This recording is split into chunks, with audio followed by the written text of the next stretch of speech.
Le Grand Matin Sud Radio, 7h-10h, Philippe David, Marilyn Hérault. 9h04 sur Sud Radio, on est ravis de vous retrouver et vous êtes de plus en plus nombreux à nous appeler au 0826 300 300 et nous suivre. On vous en remercie vraiment très sincèrement de votre fidélité. Dans la prochaine demi-heure, les événements qui ont marqué 2021 avec Adeline Divou et la victoire des rugbymen français face aux All Blacks en novembre. Quel grand moment. Ah oui, vraiment. Ah là, j'ai crié. On avait les poils. Hein. Ah oui, on avait là, les poils. J'ai crié. On aura un invité exceptionnel, Bernard Laporte sera avec nous ce matin. Président de la FFR. Et puis restez avec nous aussi, on vous offre un très très beau cadeau, un déjeuner pour 2 personnes avec notre chef du jour, c'est Antoine Bergeron au restaurant La Source à Saint-Galmier dans la Loire, 1 étoile au guide Michelin quand même. Mais pour le moment, Sud Radio, il est 9h05, c'est l'heure de démarrer les grands débats du matin. Demain, la France prend la présidence tournante de l'Union européenne pour 6 mois et Emmanuel Macron sera donc le chef de l'Europe pour 4 mois au moins en pleine campagne présidentielle. La présidence française à la tête de l'Europe pour 6 mois peut-elle changer les choses en Europe ? Continuez de réagir aussi à notre sondage qu'on a lancé depuis ce matin. Nos invités pour parler de tout ça, tout d'abord Assita Kanko, députée européenne belge, vice-présidente du groupe des conservateurs et réformistes européens. Paulo Pisco aussi est avec nous, député à l'Assemblée de la République du Portugal, délégué au Portugais d'Europe, membre de la Commission des Affaires européennes. Et enfin Olivier Costa, politologue, directeur de recherche au CNRS, auteur de l'étude « Comment définir les contours de l'Europe puissance » paru début août dans la revue Le Grand Continent. Bonjour à tous les 3. Bonjour à tous les 3. Et on voit beaucoup de pays, puisque Paulo Pisco est en direct de Lisbonne, Assita Kanko en direct de Bruxelles, et Olivier Costa, je ne sais pas où vous êtes. Je suis à Bordeaux. À Bordeaux. Là, c'est parfait. Bruxelles, Bordeaux, Lisbonne. Ça fait une ligne de TGV. On va commencer avec vous, Paulo Pisco. Votre pays a présidé l'Union européenne il y a pile 1 an, de janvier à juillet 2021, avant de passer le flambeau à la Slovénie. Comment ça se passe, ce type de transition ? Quel est le protocole d'usage ? Paulo Pisco ? Ah oui, est-ce que vous m'entendez ? Oui, on vous entend très bien. Ok, très bien. Bonjour à tous. Bonjour, bienvenue. Le protocole de transition, je crois que c'est un protocole qui est déjà connu. Toutes les présidences de l'Union européenne, dans son semestre, ils essaient de faire le plus possible dans son agenda, parce que c'est pas complètement une présidence qui est liée à une façon individuelle de faire des choses, mais il y a bien sûr un compromis de faire suivre les priorités que chaque présidence aussi choisit.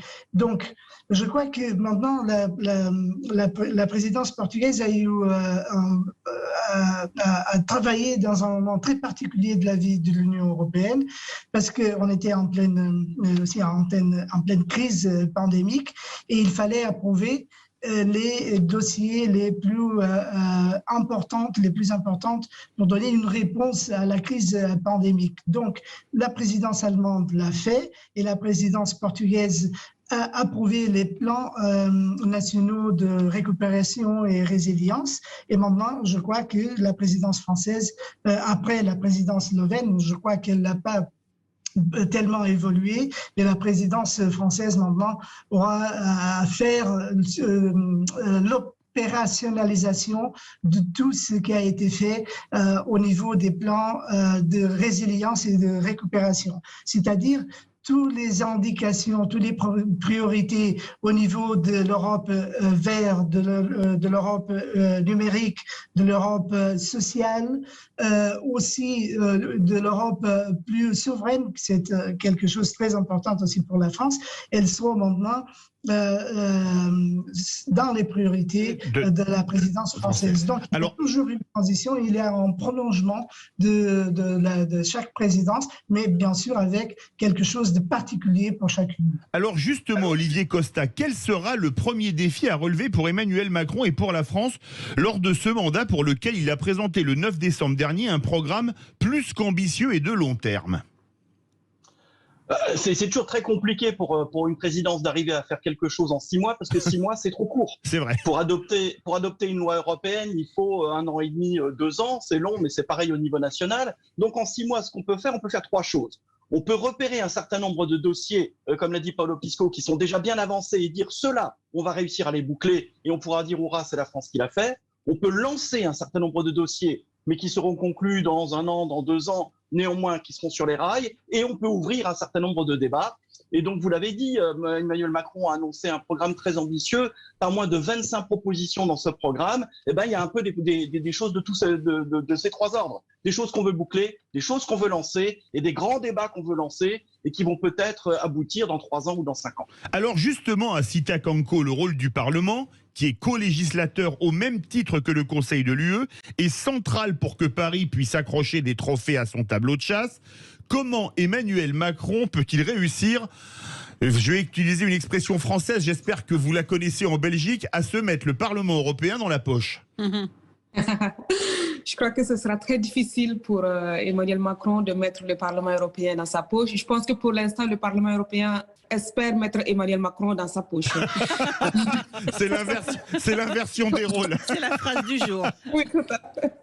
Et donc, aujourd'hui, on a constaté aussi qu'au Parlement, on a déjà mis en avant des dossiers qu'on trouve importants, notamment une proposition, un rapport qui a été proposé par Roberta Metsola, qui est aujourd'hui candidate à la présidence du Parlement et que j'ai également soutenu dans la commission liberté civile, justice et affaires intérieures. Et ça concerne la liberté de la presse et donc les procès abusifs qui sont intentés contre des journalistes pour les intimider. Il faut que ce soit résolu au sein de l'Union européenne. Comme les lanceurs d'alerte ou pas? Les lanceurs d'alerte, ça fait aussi, partie voilà, dossier. aussi dans ce sens-là également. Mais on a vu cette journaliste qui a été assassinée à Malte, Oui. Daphne Caruana Galizia, et on sait qu'aujourd'hui, les journalistes sont intimidés en Europe, non seulement par des gens sur le territoire européen, mais aussi par des puissances étrangères comme la Turquie, les Chinois, les Russes. Donc ça, il faut faire quelque chose et espionner avec des logiciels. Et donc ça, c'est une priorité, cette liberté d'expression.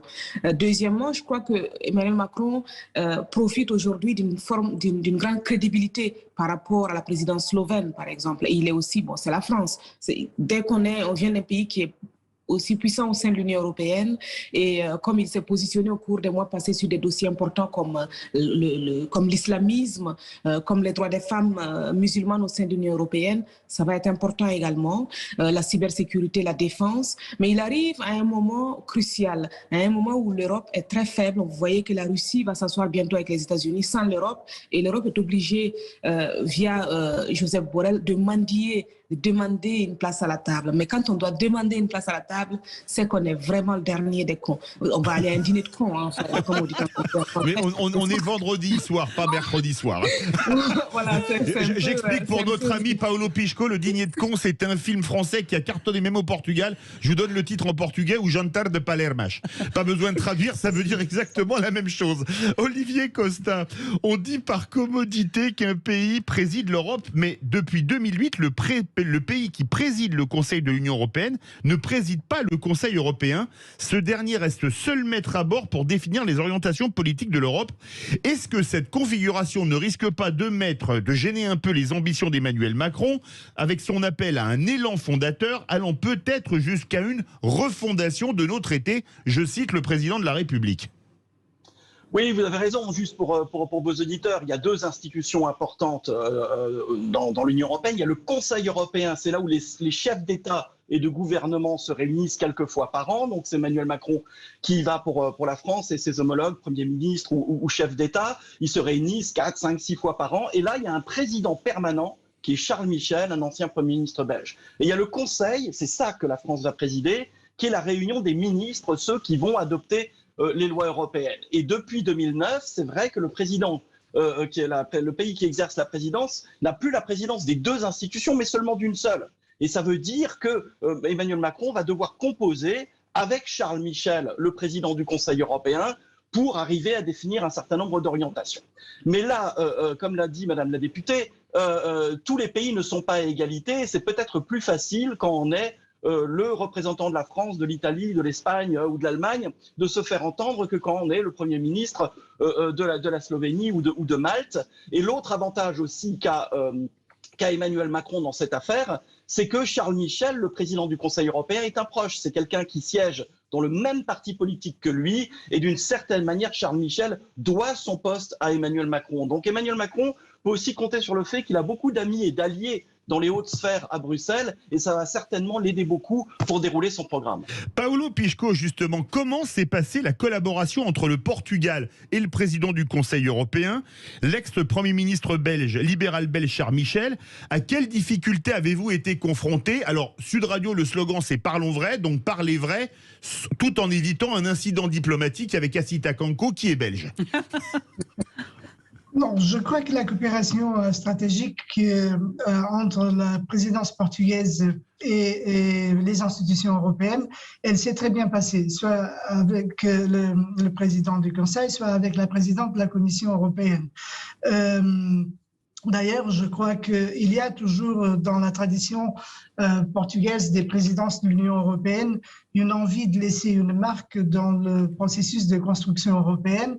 Et moi, je dirais que, par exemple, lors de la présidence de 2002 a été lancée la stratégie de Lisbonne, qui voulait faire de l'Union européenne le continent le plus développé à la base de la connaissance.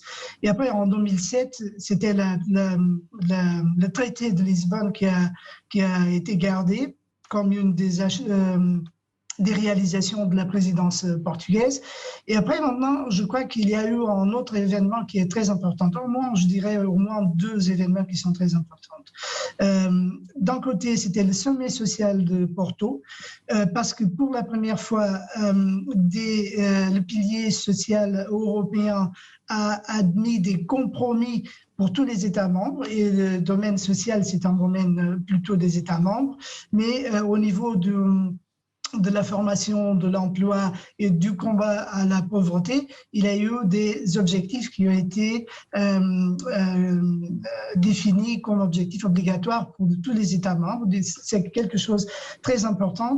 Et aussi au niveau, en même temps que la présidence portugaise a mis ces questions sociales dans l'interconnexion avec les priorités au niveau de la transition climatique et de la transition digitale. Donc, c'est quelque chose de très important, aussi comme le sommet avec l'Inde, parce que depuis 2013, l'Inde c'est un des partenaires très importants. En plus, avec l'ascension de la Chine, c'est quelque chose qui dit beaucoup à tous les États membres, et surtout dans ce contexte d'autonomie stratégique, de réindustrialisation de l'Europe et d'un regain d'indépendance par rapport à tous les autres continents. Donc, je crois que la coopération, le Portugal, c'est un pays qui n'a jamais eu aucun problème avec ses voisins, avec d'autres pays. Et donc, tout ça aide beaucoup à avoir des présidences qui se passent très bien. On est très engagés toujours. On est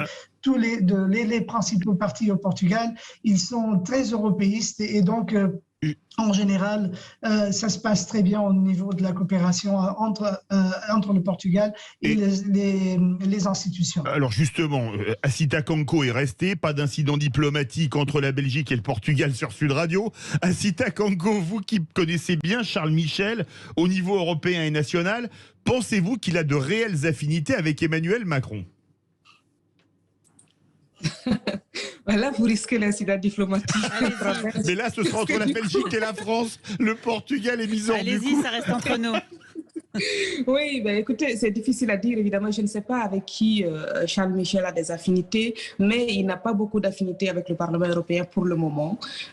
Disons que ça, c'est un peu plus difficile de se faire entendre au Parlement européen, et surtout, en tant que femme députée, je n'ai pas apprécié le Sofagate, et il ne m'a pas encore convaincue en menant des actions concrètes pour faire avancer la position des femmes dans la vie politique. Et le Sofagate, je rappelle, le Sofagate, c'était... Oui, racontez-le, allez-y.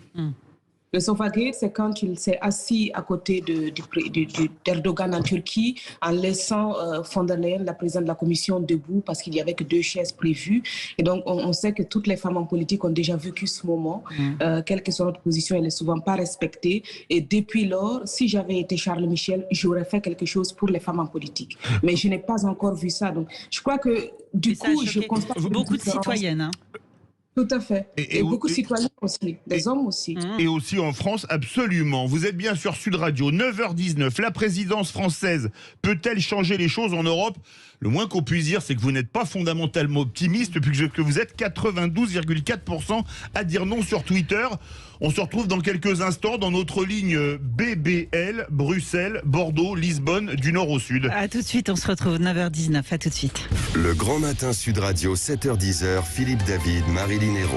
9h21 sur Sud Radio, on continue les grands débats du matin et toujours vos appels au 0826 300 300 pour débattre avec nous ou réagir sur notre sujet du jour. La présidence du Conseil de l'Union européenne est assurée pour 6 mois par un pays et ses représentants et la France en assurera la présidence à partir de demain et pour 6 mois en remplacement de la Slovénie. Nos invités pour débattre de la présidence française à la tête de l'Europe, Asita Kanko, députée européenne belge, Paulo Pisco, député à l'Assemblée de la République du Portugal, délégué au Portugais d'Europe, et Olivier Costa, politologue. Rebonjour. Rebonjour. Alors justement, on va retourner avec vous brièvement à Asita Kanko, comme vous êtes la seule députée européenne. Comment la France est-elle vue au Parlement européen et est-ce qu'on attend quelque chose de la présidence française? Parlons vrai. La France est vue assez positivement au Parlement européen. Vous savez, tous les députés ne sont pas actifs de la même manière. Et en tout cas, des députés qui sont très actifs et très attentifs et qui regardent un peu ce qu'il faut faire avec un pays qui préside l'Union européenne.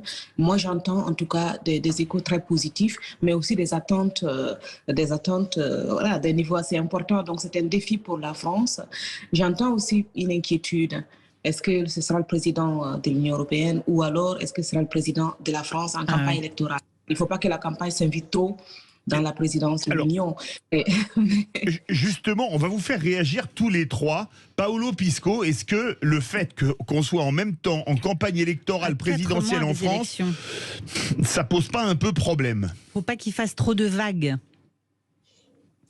La question, c'est que les calendriers politiques n'ont rien à voir avec les présidences de l'Union européenne. Des fois, ça arrive que ça soit une coïncidence, mais bien sûr que je crois que la France va profiter pour faire de son mieux pour que la présidence française puisse réussir.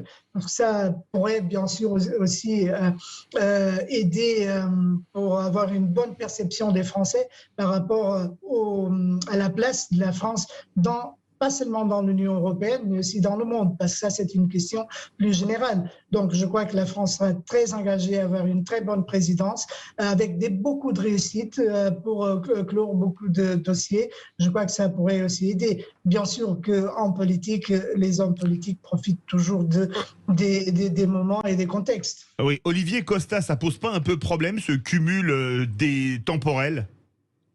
Oui, ça pose problème parce que, comme vous le savez, on a les élections présidentielles le 10 et le 24 avril et il y a une tradition républicaine qui veut que 3 semaines avant l'élection, il y ait une période de réserve qui s'applique aux chefs d'État et aux membres du gouvernement. Ça veut dire qu'à partir du 20 mars, normalement, Emmanuel Macron, mais aussi ses ministres, ne sont plus censés faire de grandes déclarations, de grandes propositions au sujet de la présidence française de l'Union européenne, ce qui fait qu'on a une présidence qui va être un peu raccourcie à 3 mois, et c'est pour ça que le programme est très chargé et que les ambitions sont très hautes. On va avoir quasiment un événement public tous les jours entre le 1er janvier et le 20 mars pour arriver à boucler les choses. Et là, c'est vrai qu'il y a un télescopage qui est un peu malheureux. Alors, ça arrive régulièrement. Il est arrivé aussi qu'un pays demande à décaler sa présidence pour éviter ça. Ça a été le cas de l'Allemagne il y a une quinzaine d'années. Pour éviter d'avoir la présidence pendant les élections législatives, ils avaient demandé à inverser le calendrier. La France aurait pu le faire, mais il aurait fallu le faire déjà il y a quelques années. Alors justement, Olivier... Pourquoi il ne l'a pas fait, à votre avis? Ah bah ça, bonne question, c'est à lui qu'il faudra poser la question. Olivier Costa, justement, la France a déjà assumé 12 fois cette fonction depuis 1959, ça date maintenant, sous la houlette de 6 présidents différents. Dans votre étude, vous expliquez, je cite, que le Conseil européen et le Conseil de l'UE sont a priori les institutions compétentes pour définir les grands axes de la politique étrangère de l'Union, mais elles sont paralysées par la règle de l'unanimité en la matière. Redoutez-vous le fait que le 13e mandat de la France soit également victime de cette règle?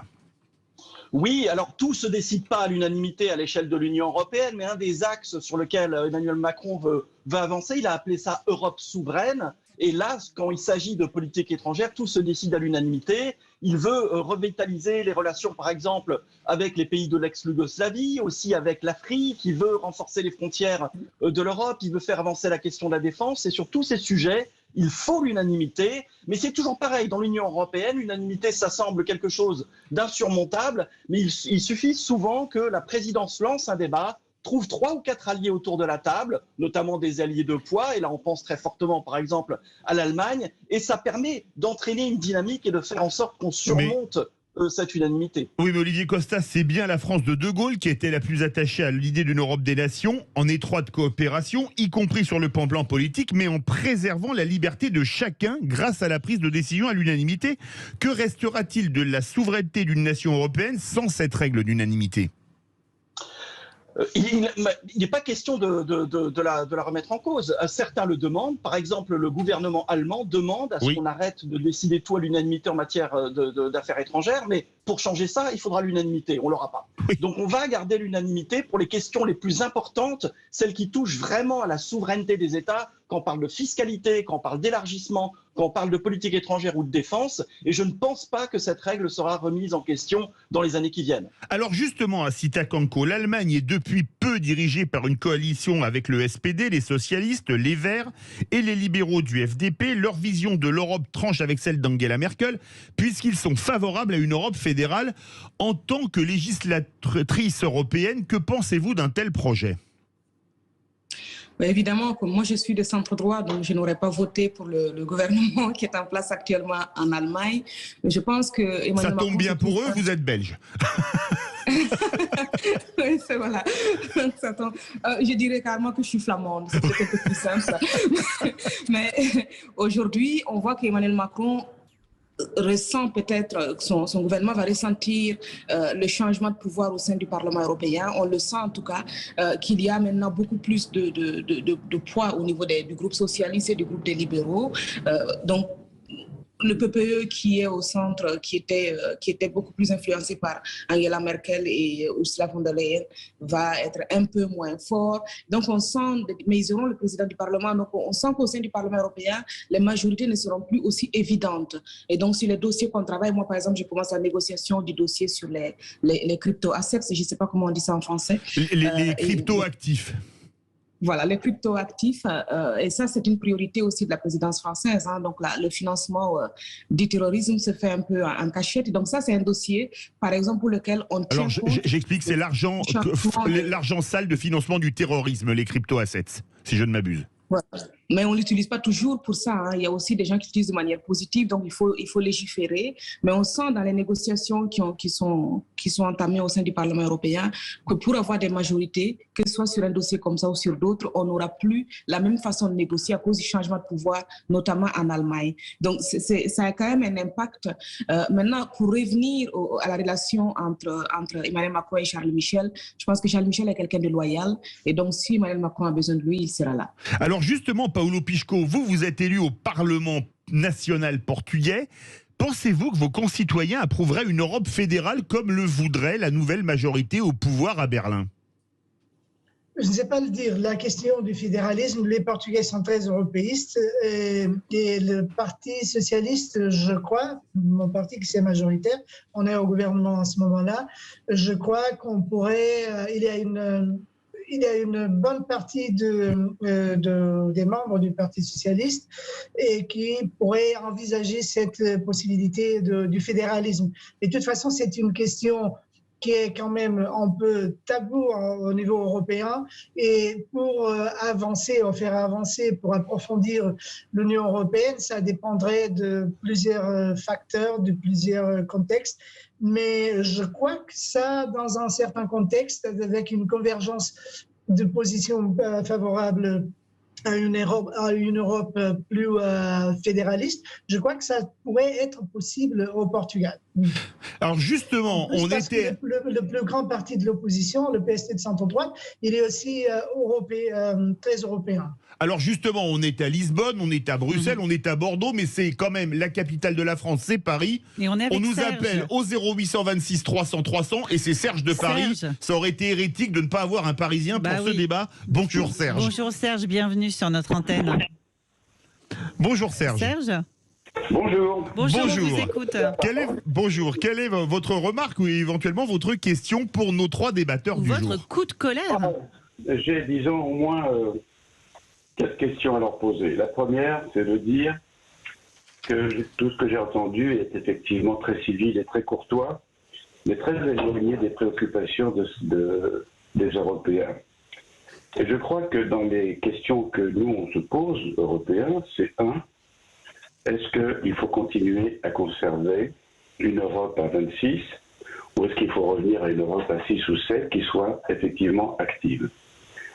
La deuxième chose, c'est que, puisque vous me posez la question sur la présidence, je trouve qu'effectivement c'est assez malvenu parce que je ne suis pas sûr que la priorité de M. Macron, ce soit l'élection, ce soit la présidence. La présidentielle, oui.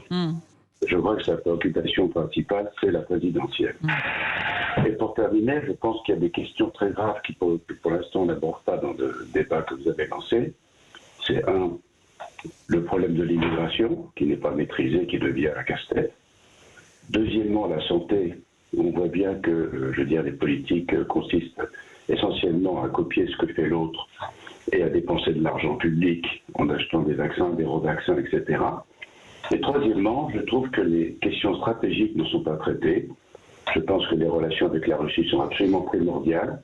Et toutes ces questions ne sont pas abordées. Alors, donc, je pense que ça serait bien que, dans le débat, ces grands experts que nous avons, que je respecte, puissent aborder peut-être ces questions. Eh bien, merci beaucoup Serge. Il nous Merci, reste Serge. même pas 3 minutes, donc on va les faire réagir tous les 3 sur un des 3 points.